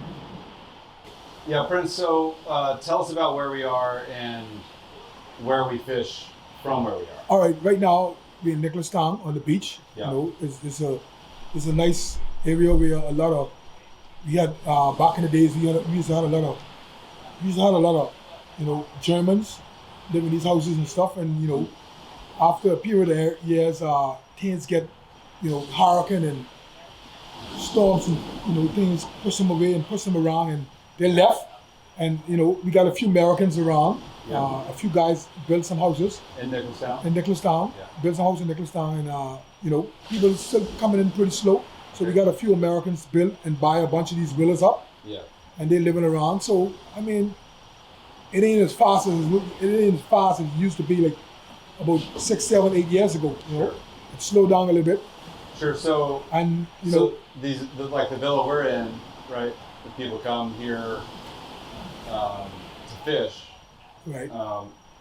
Where were we fishing? Well, the day when we fish, we fish like we call it like low sound. Okay. We put the boat in the rock, and it's really like the jolters. Call it the jolters. Okay. And you're fishing all those keys, Yeah. and it's a pretty, wide flat. A lot of fish. You know what I mean? Big schools. You know what I mean? Low tide is better fishing than for me. Yeah. With most of my clients, Yeah. and some of my Skinny clients, water. are like skinny water. Yeah. They like the fishing on shallow water. You know what I mean? Right. A lot of people don't like the fishing, like the big schools, because of, sharks and things like that. Yeah. But some people who can't walk, Yeah. long, I put them Okay. on like small flats, Okay. short flats, catch one or two, move, catch another So- one, move. What? A few years ago, you told me that locals pronounce the Jolters keys differently. Can you tell me what that pronunciation is? They pronounce it different. The Josie Keys? Josie Keys. Josie Keys. Yeah, Josie I hear Sean and Yeah, that's the And those Josie boys. Keys. Yeah, Yeah, they Josie call it Keys. Yeah. Jolters. Jolters. We call it Josie Keys. Jolters, right? Really, Josie Okay. Keys. I thought Yeah, that was but interesting. but Josie Keys, the main Josie Keys is owned by one of the ministers in Nassau. Oh, really? One of the ministers in the PLP headquarters. Okay. One of those guys owned that. Really? And for over the years, a period of years, Yeah. people was trying to buy it. Yeah. To make like bone fishing in lodge and do stuff like that out there, Sure. but they don't want to sell. Okay. And we was hoping that one day they'll do it. And then a few years ago, they was talking to some people about getting the sand. They said the sand and the Jolters is good sand, like Oh, right. good sand for building products. houses and yeah. This is one of the best sand in the world, Really? right in Josie Keys. I got So you. You know what I mean? Yeah. So I mean, I don't know if it come on stream yet, but like, Sure. and they're still trying to, the Seminole in Nassau, those guys, they're still trying to do the mining thing, Right. and the government's still working on it, Okay. and the people, they're trying to stop the mining thing, Yeah. but like I saying, we don't know what it could affect or what could happen, with the fishing industry, Right. but like I say, they're still trying to get it in, and they're fighting hard to get it in, so the government's still prolonging on it. Yeah. So it's Okay. a long process, So- with this mining. I guess to take a step back a little bit. So we're in Nicholstown, Right, kind of in between Conch Sound and Low Sound, Right, on the right. beach. And we put in the boat ramp in Low Sound, right? Right, So we didn't have a very long run to where we were fishing, right? No, but tell what, 10, 20 minutes, 10 minutes? So that's a vast area. We could have gone how many? An hour and a half north? Maybe? No, not an hour and a half. Hour? You can't go an hour Something and a like half. that. The most you could go is the less you go is about maybe 30 minutes, Yeah. Okay. 45 minutes, that's it. But it's a vast area, right? Yes. You Um, can't go no more. and so this is my second trip here. The first trip, all we did was wade fish. Right. This year this trip we had higher tides, so we pulled from the skiff a Right. little bit. Right. And just tell us about like the flats and tell me about how How the tide why operate. why we did that and why you like the low tide so much. Right. But anyway, why I like the low tide so much Yeah. is that with the low tide, the fish, Yeah. what they do, they spread out. Uh-huh. And you can catch like singles and doubles. So they're happier a little bit. They're happier, Yeah. and they tail and feed more better. Right. With the high tide, most of the fish they carouse together. They like stays together from the sharks, Yeah. trying to eat them, and Right. they go on the flats and they stay together. Yeah. And they stay together because they don't want the sharks to get in there and try to eat them one by one, and get them. You know what I mean? Yeah, yeah. And They get hot. yes, and as the tide, when the tide gets so high, then the flats, the lower part of the flats, Yeah. they like to go and hang out in there. Yeah. They ain't gonna stay in the deep water, Right. because they're afraid to get eaten. Yeah, yeah. You know what I mean? So Sure. that's mostly, you know what I mean? Sure. What if, with bone fishing, but I like the low tide. Yeah. The low Yeah. tide is the best. But we knew that you knew that our falling tide was going to be in the afternoon, and we could have sat here at the villa and waited around on the beach, but we made the best of it, right? Right. And so tell us about we fished 3 days with you, and each day was fairly similar as far as the program. So what did we start out? We started out. What was our program in the mornings usually? Like pulling from the boat. Yeah. Our program was mostly like pulling from the boat. Pull for a while, a couple of hours, then the tide start to get at the right angle, then you can fish. Yeah. And You know what I mean? Low tide. anchored on And those. most of the time, like about 3, the tide was falling like about around 2:30, 3 o'clock, and it was perfect. Yeah, it was ripping out. And then, after a while, 3, 4 o'clock, the sun going down, and then it probably started getting dark. It's hard to see. Yeah, hard to see. Yeah. You know what I mean? So, but if you could catch a tide like that, Yeah. a falling tide in the morning, with a low tide like that, with nice sun, Right. it'll be the bomb. That's You know what I mean? ideal, right? Yeah, ideal. That's ideal. Ideal for the jolters. Yeah, but you. I mean, all the time, you stuff can't. ain't gonna be perfect. Yeah, ain't gonna be perfect. That's But fishing. That's cool though that we were on fish Yeah. most all of the time. day, Yeah. every day, Yeah, really. Every day. Yeah. And I think that surprised me as far as, knowing we're putting in the morning with an incoming high tide. What are And we the gonna fine fish, find, yeah, right? yeah. Right. But you knew that wade fishing was out of the question and the fish would be condensed. Right. Right. So Right. kind of a work smarter, not harder. Right. Kind of Exactly. thing, right? Exactly. So, were you? How did you keep us on the schools? Describe with your boat and what we did. Well, really, once you get around those mangoes and those deep holes, Yeah. always look like, the same thing like the west side. You Yeah. find a deep hole, Right. a deep grass spot, that's where they're going to hang it with the high tide. Yeah. They goes there and they hang it up. You might have Stick one or two together. sharks sticking Yeah. together with them, Yeah. but they're hanging in the deep hole, and all they do is just go Yeah. downwind, from the fish, drop your anchor, set up, Yeah. drop your anchor down, smooth. Because out there in the flats, it ain't like the west side where you got the mud, you can stick your pole in the mud. Right, you can't stake up Hold easy. you can't stake up easy. Yeah. So you have to drop your anchors gradually, slow in the water, don't drop it nice and soft. Then the boat, you'll be on the bow, Right. angle on the front, boom. Yeah. You can cast and catch 5, 6 fish in no time. And you can, you were able to still maneuver the boat with the pole With an anchor. to angle, right? Yeah. To give, Yeah. so you wouldn't get hooked in the head or Exactly, anything like yeah, that. Right? yeah. Yeah. That's the number one rule, right? Yes. Yeah. Yeah, that's the number one rule. You don't want to get hooked in the head. Don't want to. Yeah. No, you don't want to hook the guy. I No, get hooked a lot. You know, but you don't You want see to hook that fly coming, you jump, huh? Yeah, well, you know, sometimes shit, it's dangerous. You know what I mean? Those flies can be dangerous. That's right. You can get knocked in your eye or something. You know what I mean? Yeah. And the lip. I see guys have flies in the lip. Oh. You know. I know you spend a lot of time on the west side, Right. and I know a little bit about. I know a lot about your background because we've been buddies a long time. Right. Explain to me how I get into you that. found bone fishing, okay, as a viable career. For me. Yeah. All right. Anyway, like a couple of years ago, like 10 years ago. Yeah. Like I used to fish by Yeah. myself. Like go fishing with spinning reels. Yeah.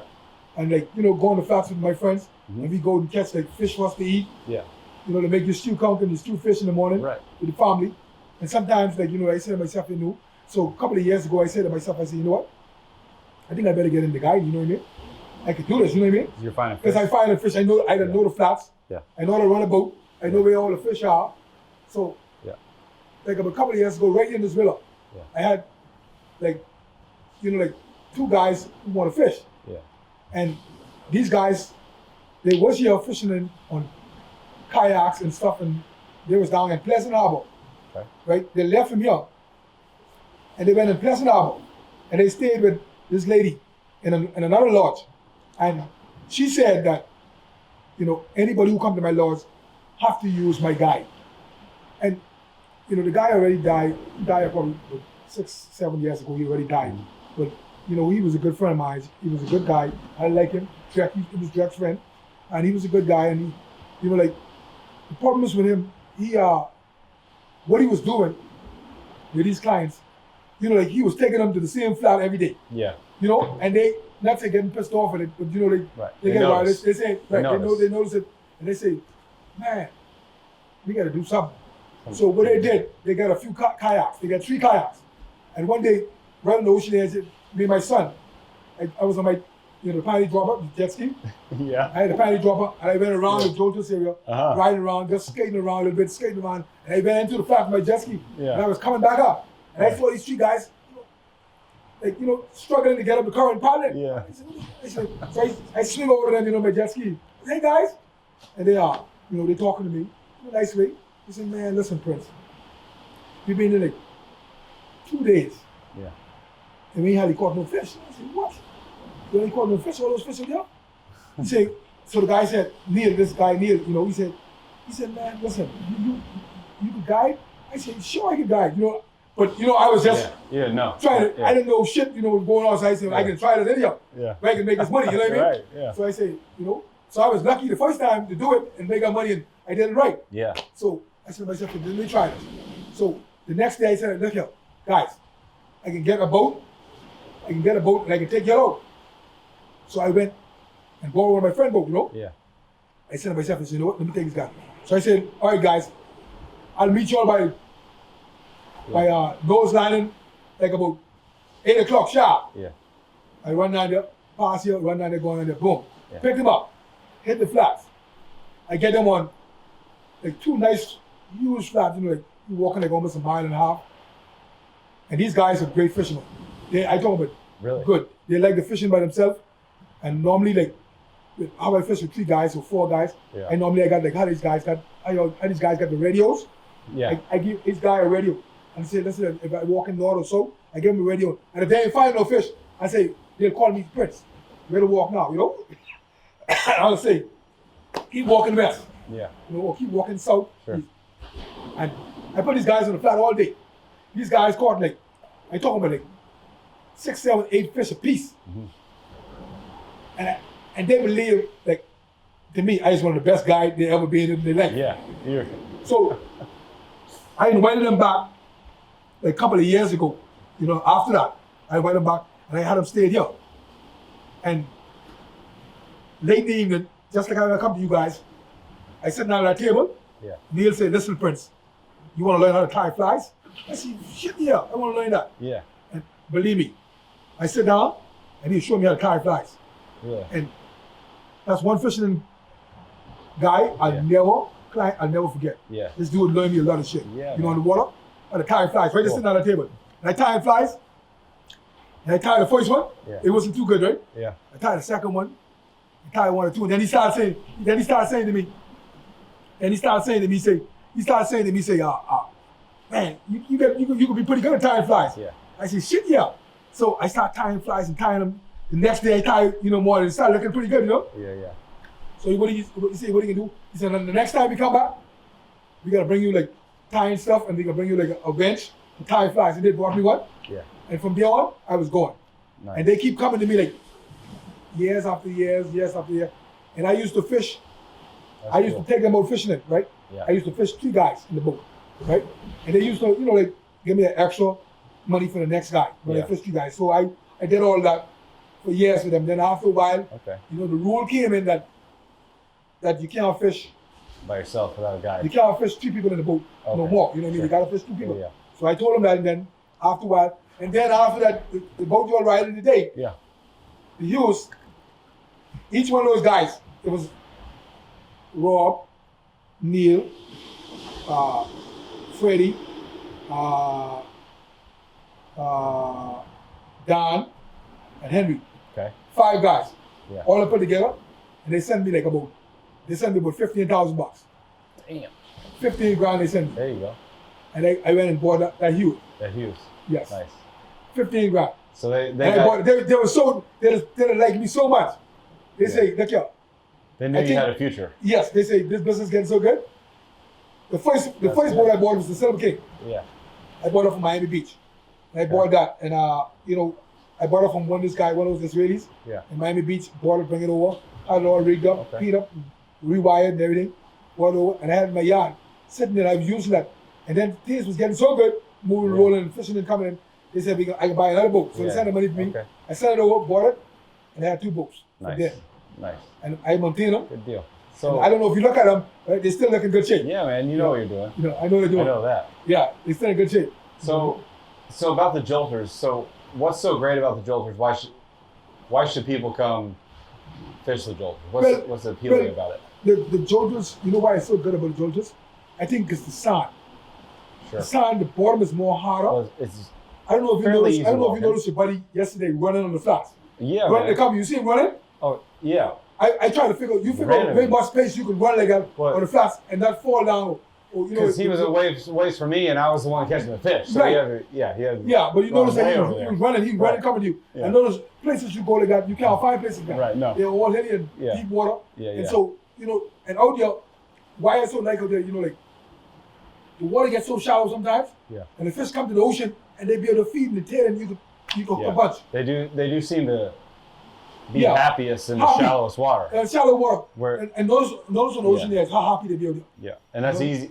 It's convenient for the fishermen, right? Yes. Because the skinnier water, And the the- better they can see them. And what the flat I had you on the day.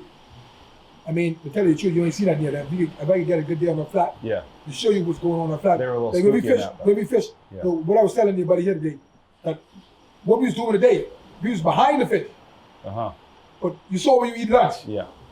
I stopped there and looked to see how the water level was, and we could walk into the fish, Yeah. going up like this, and it was coming down. You notice they was coming Sure. off the flat because we was behind the fish. You notice when you Yeah. cast, you was casting down Yeah. behind the fish coming to fish. Yeah. Right. But Right. see, normally when we ate lunch today, Yeah. we could go up into the fish and walk, but the Right. tide was still too high. Yeah. Normally when I put the Right. boat in there, sometimes I wanted to be dead low, Yeah. and then walk into them, and then walk the whole flat and boom, Yeah. you nail them. So- Hit them out. That was pretty bad. That was badass.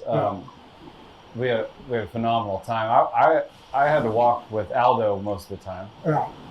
which was great. We had a good time then. But from a distance, it looked like you and Yilma were having a good time too. Tell me about guiding Yilma. You got it like 3 days with him. Well, I mean, to tell you the truth, he's pretty good. Okay. Okay, I can work with him. Yeah. You know. Okay, good. But his only problem is, I think he got to do a little more practicing into the wind. Downwind, he's perfect. Yeah. Downwind, he's perfect. Yeah, he can catch fish. He can catch 60, fish 70 perfect. feet. He can from the catch boat, fish right? perfect downwind. Sure. And really, to tell you the truth, he's going down. And the problem is with him, like I say, he got some noisy shoes. His boots are really noisy. Noisy boots. Yeah, and it's really heavy. So is it the actual boots or it's a boots? It's a boots. The boots carrying a lot of water. Okay. Because if he put on lighter shoes like what you got on, one of those Sims lighter shoes, boots, he can be more quiet. I think he can walk more quiet. I got you. You know what I mean? But he's pretty good. He's all right. Yeah. He can catch fish. He's got hope, huh? Yeah, he's got hope for you. I mean, he can catch fish. Yeah. So you'd have him back? Yeah, man. Any day. I'll fish him any day. He's a cool dude. He can fish. Yeah. But he just need more. What about he needs some more lessons, you know what I mean? Is it were his knees a little? No, he's doing that yesterday. Shaking. He's shaking his knees. Oh man. Were you getting him nervous, or you think? No. He was nervous just trying to catch a fish. He's trying to say, I'm not going back to that boat unless I catch a fish. Yeah. You know what I mean? I gotta catch a fish. So I had my fingers crossed and saying, "Good Lord, let him catch a fish." Because he's shaking. Yeah. He had the jingle bells on his legs. That's shaking. The Elvis knee, huh? Yeah. The Elvis knee. But he did okay yesterday. Yeah. He did okay.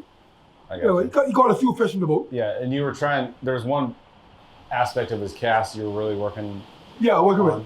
But like I tell you, the only problem he got, Yeah. he got to practice casting slightly into the wind. Okay. That's his only problem he got. Yeah. He ain't got no other problem. Downwind, I think he's fine. Sure. He can hit fish downwind. Sure. I think he can get 60 feet, 50 feet easy downwind. So, you obviously taught me a lot. Right. One thing you taught me was how to tie bonefish flies. Right. Right. Yeah. And the profile and the weight, and you're always harping on me. My flies are too light. Too light, man. Yeah. They're too light, man. Yeah. Hey, go. Yeah. Because Yeah. and we give each other a hard time. But Right. You have your go-to flies. If you had to choose one fly, if you were a fly, Right. what fly would you be? A lead. Lead fly. A tungsten. Yeah, tell me about your pattern. Right. You mean the one fly I like my Sweet Island Girl. The Sweet Island Girl. My Sweet Island Girl guy. You tied that for us yesterday morning. Yeah. My All Sweet right. Island Girl. I like that. Tell us about what goes into that. I mean, if you want to give away secrets, you don't have to give away too much. Not really to give away secret, but to tell you the truth, with the Sweet Island Girl, the trick is, the main trick is the right size lead. Right size lead. Yes. See, because what I'm saying to you, some areas you fish, Yeah. you can use a lead fly in shallow water Yeah. and in deep water. Right. And the mainest thing about it is that sometimes my trick, like not saying giving people another trick, but see, it's tricky. When you cast another fish, you want to fly, you drop quietly. Right. You casting 60 feet of fish, boop, So you small plot. it drop, boop. You don't want a big plop. Yeah. Big splash, you're going to spook it. But you still want to sink to the bottom. And right? some people, back to this again, some people, casting skills. Yeah. Like, not like yours or mine or whatever, like, some people, some people's casting skills are not great enough to like land a fly right where they want it, Yeah. They'll put it in there and then drop it in their hand. Right. You know what I mean? When you gotta be telling the guy, longer. Yeah. Then longer. Land's too hard. Yeah, exactly. Yeah. Exactly. That's what it is. Good fish. And then what I'm saying I got you. so what I'm saying sometimes, and then like, shallow water, 2-3 feet water, you can use a bait chain. Yeah. Some fish will come up. See, but bonefish is not really, bonefish is like this. They'll never want to come to the top to eat. Right. They like it down Their on mouth the is on- bottom. their mouth They is got on it the down. bottom. Once Yeah. a fly is on the bottom and dragging on the side, Yeah. good. So they grab it. They might go for a fly that's up on the water, but the way their That's- mouth is the situated. ones who go for it on top of the water, a few will go for it on top of the water now. But the Yeah. ones who go for it on top of the water, they're the harder big hook. schools. Yeah. Big schools. It might be harder to hook. Yeah, and big keep schools. hook. Right. Yeah. Gotcha. All right. Well, thanks. Yeah, that's good. That's good, man. Sounds Chris, good. anything else you want to say about, like, how can people book? Yeah. Like if people want to book, how can they book? Can they email you? Can they Yeah, call email. you? Yeah, well, if anybody want to book Yeah. fishing with me, they can email me Yeah. WhatsApp. Once you get my numbers. What's your email address? Prince Myers at hotmail.com. Yep. And my Gmail is Prince Myers. My Gmail is Prince R Myers Okay. at gmail.com. That's my Gmail. Awesome. My cell phone number 242-471-7131. Hey. Hey. Well, they'll put a link with the podcast or an interview and stuff like that. Yeah. So, that'd be good. You know, and you know, man. everything should be cool from now. Thanks for. I mean, just looking at all the photos and what's going on, Yeah. that shit could get everybody rally up to get here to me. You know what I mean? Yeah. Well. Yeah. Advertising You're obviously Food. the man. The food look good. The food is good. Y'all guys eat it. It ain't like y'all eat the food. So good. I mean, if y'all tell me the food is shitty, then you know how bad I'll feel. But my wife, like you said, Nalu, I told my wife tonight, you put love in the food. She put love in it, and she look at me. She look at me. Yeah, you can taste it in the food. So my wife does that. I'm telling you. I mean, trust me, it's a lot of stuff she can cook for you. Yeah, if you eat it, God, you go to your head. Trust me. Yeah. And she got some Johnny cakes she made. Some Johnny Johnny cakes and some stew fish. Some stew fish and Johnny cake. Yeah. Oh man. Dang. Thanks for showing us a great time, and thanks for showing us around your town and your fishery. And these guys had a great time. I know they'll be back. And Yeah. Of course. Thanks, Prince. I might come visit you every now and then too. Yeah. Every what? Every now and again. I don't hear that more. Just see me ain't working like this no more. Everybody you come here to go to Flamingo. If you tell me you come like that, sit there, come here. I come here. Yeah. All right, buddy. You're welcome. Listen to those guys, eh? A couple of fun-loving guys. Yeah, you guys are like, you two are. Well, yeah, you're like, you're like brothers. Yeah. Like you bicker like brothers, which is admittedly entertaining for everybody who isn't you two. Yeah. But you get along, and you can tell you guys have had a rapport for.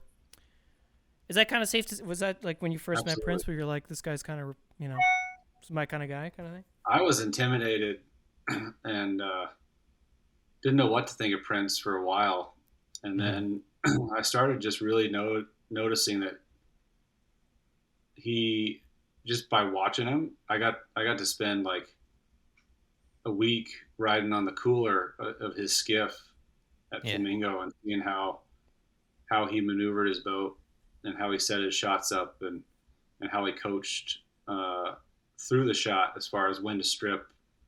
And sometimes he'll tell you to let it sink and strip at the same time, which I've told him that you can't possibly do that. Physics don't really add up, do they? Yeah. But he really was was a great mentor to me, and still is. And once I reached out to him for help, like he really latched on to me, and so I mean, I was just fortunate to go to the Prince guide school for saltwater, and I speak fluent Prince. I'm pretty proud of that. You do. Yeah. And it's but he likes to test me and ride me pretty hard, and I learned early on that that's just his way of coaching and getting you fired up, and if I feel like he's pressing my buttons a little too much, I'll just stand up and press them right back to him, and we'll go back and forth a bit, and that's what he wants. He wants you to have a backbone. Yeah. So he's not this big. I mean, I can see why, because he's 200 pounds and 6'5". That he can kind of read as like intimidating, right? Intimidating, but you maybe it's because Mitch, all you and I do is bust people's balls all the time, but like all the fucking time. No, but I mean like in a joking kind of way. Yeah, That's how I read it, and I could see how if you're not used to that, maybe it could be off-putting, but it just comes with so much knowledge that like I get like when he's telling you to do something, or if you fuck something up, like I trout set a couple times. Yeah.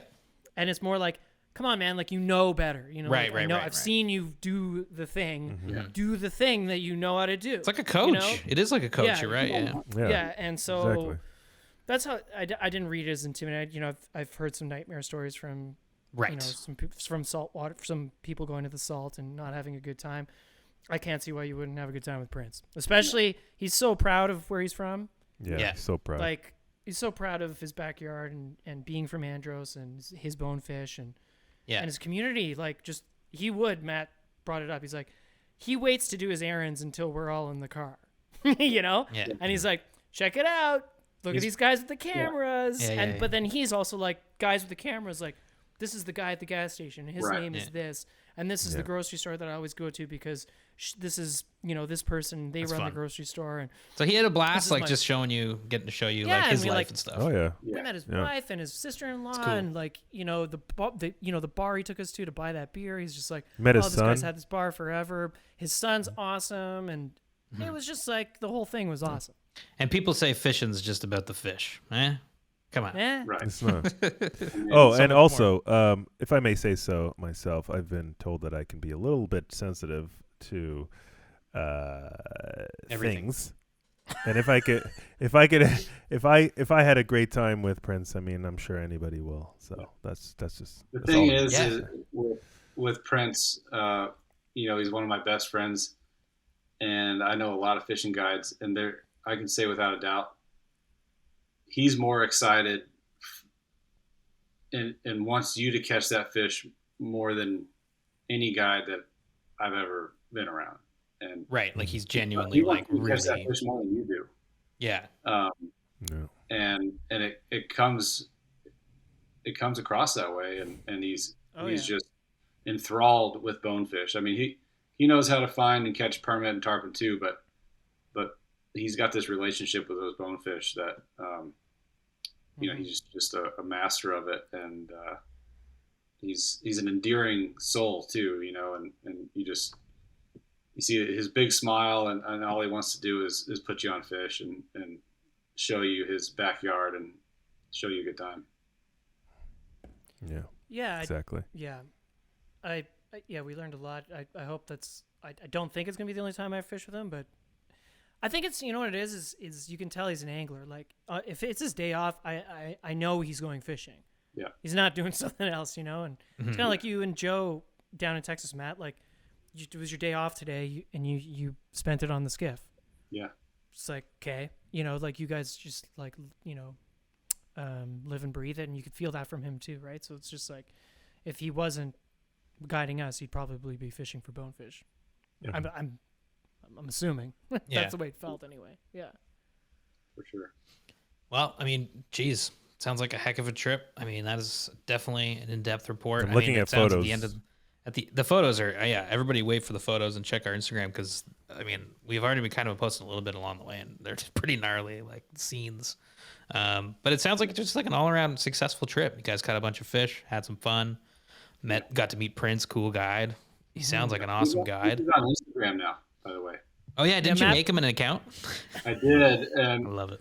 you know, it was, and I don't even Instagram anymore, but it was, you know, I was barking at him about how to use Instagram like he would bark at me on how to, you know, catch a bonefish. It was pretty funny, but it's his Instagram handle is Fish with Prince and Captain Prince Myers. So Go check him out. you can see what he's up to. I told him if he had any questions or needed help, he could reach out to any of us with that. But you know, that's a great way to market himself and show everybody what he's got going on.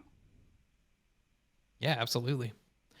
Check him out on Instagram. We'll put the @ to Prince there in the show notes as well, and yeah, The follow show along notes. on social, and yeah, geez, guys, sounds awesome. Video to come soon. Yep. Yeah, we'll start launching A content lot of about editing. the whole trip, and Yeah. and Matt, thanks. Matt, you made this happen, dude. Like, you connected all the dots here, so Yeah, I love you it. know, it's pretty cool that we met in it's cool, pretty cool how we met the way we did and came down to Texas and then went to the Bahamas together. Yeah. It's pretty rad. Yep. Pretty rad. I agree. Y'all are a fun crew to fish with, and I plan to go fishing with you guys a bunch, all sorts of places. I mean, the whole time we were talking about all the other places we want to go. So. Well, we got to have you up here. That's the main thing. We need you to. 100%. It's been a long time since So I've had fun. a Canadian stamp on my passport. Yeah. Come on up. Yes. We'll take you pike fishing. Yeah. Yeah, it'd be awesome. And smallmouth. Matt wants to catch a smallmouth. Oh, smallmouth. Yeah, Oh, let's see take him to that. Huron. Let's take him to Brennan Harbor. Oh, that's Yeah, there you go. smallmouth. Like, ooh, it's the That'd be best. awesome. Yeah. 100%. We got to get on the water, Matt. Sweet. Okay. Well, that's another show, everybody. Everybody, I guess that's it. We don't really have much else to say. I mean, thanks, Reddington and Rio, again. You guys are amazing. And thanks for sharing our posts along the way, along the journeys. And yeah, everybody at home, thanks so much for listening. That's it from me, Mitch. Aldo? Yeah, that's it for me. I mean, Prince mentions his how you can contact and book with him, but we'll put that in the show notes as well, and 100%. Mitchie will, and I would encourage anybody, either if you've got the money to go to Flamingo Key, but if you don't, a much more accessible way to experience the Bahamas would be to fly to Prince's hometown, Nicholstown, and go hang out with Prince in his backyard. I think it's awesome.